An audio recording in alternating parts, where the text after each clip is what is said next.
السلام عليكم ورحمة الله وبركاته. بسم الله الرحمن الرحيم. reer Minnesota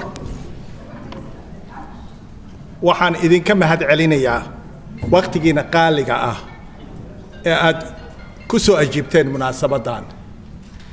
Ilaahayna waxaan uga mahadinayaa inuu noo sahlay is-imaatankan.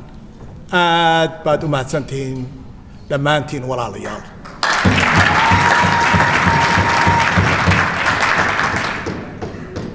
farxad bay ii tahay inaan halkan ku arko shacabka reer Minnesota qaybihiisa kala duwan.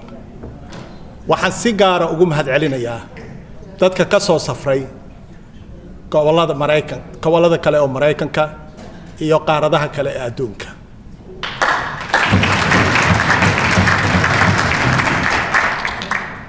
waxaan mar labaad idinka mahad celinayaa idinkoo soo huray waqtigiina qaaliga ah, kharaj iyo safarna u soo galay, idinkoo intiina badan danahoodii ka soo tegay sida aad u heshaan jawaab su'aasha ah Puntland ma u baahan tahay in sida hadda ay tahay wax laga bedelo.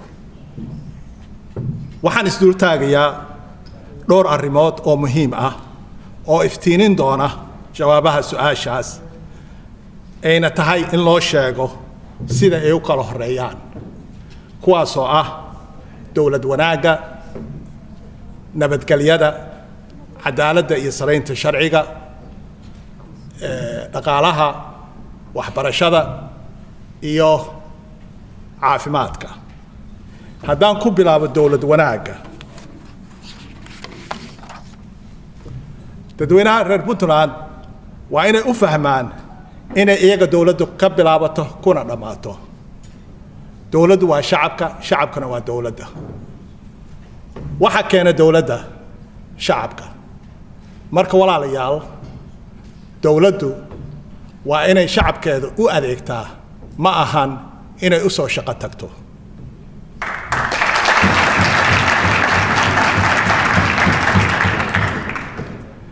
dowladdu waa inay tahay mid ay shacabka la xisaabtami karaan oo aan ka weynayn dastuurka dalka u degan. dhammaan dhaqaalaha dalka soo gala waa inuu shacabka og yahay meesha uu ka soo xerooday iyo meesha uu ku baxay labadaba. waa in qof kasta oo muwaadin reer Puntland ahi heli karaa xogta dhabta ah ee dowladda marka laga reebo waxyaalaha xasaasiga ah ee aan u baahnayn in qof walba ogaado, tusaale ahaan sida xogta ciidamada. dowladdu waa inay kasbataa kalsoonida shacabka, si joogto ahna loo qiimeeyaa heerka kalsooniga shacabka. waxa ayaan daro noqotay in Puntland ayan weli gaarin dowlad ku timaada hal cod iyo hal qof. sidaas darteed tiirka asaaska dowlad wanaagga waa xulidda xildhibaanada baarlamaanka oo ka imaanaya isimada iyo dhaqanka.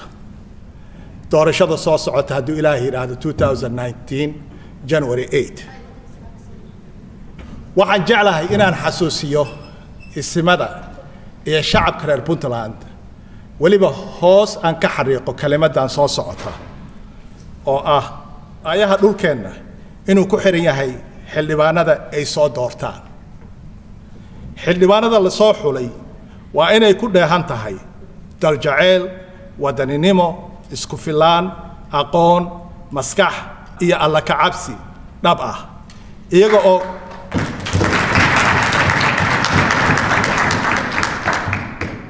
oo ka hormarinaya danta guud dantooda gaarka ah. xildhibaanada waa kuwa madaxweynaha soo dooran doona, kana ah mas'uul shacabka iyo la xisaabtanka dowladda. waa inayan noqon dhuuni raac, danayste, laaluushqaate iyo qof jeclayste.